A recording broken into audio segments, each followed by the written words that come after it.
Let me show you how to connect X Ads to Claude for powerful ad performance analysis. I'll grab the MCP server URL from InsightfulPipe.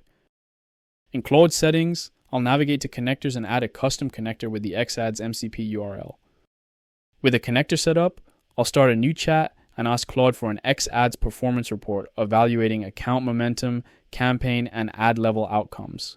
I'm requesting core metrics like spend, impressions, engagement rate, CPC, CPA, and conversions, plus creative performance, audience and keyword targeting, placement and device trends, and geographic results. Claude is now assembling comprehensive performance data. It's querying the X Ads account and gathering metrics across multiple dimensions. The report includes actionable optimization recommendations. Scale the KOL partnership budget by 25%, implement geo-bid modifiers for top-performing states, and add social engagement CTAs to diversify engagement types.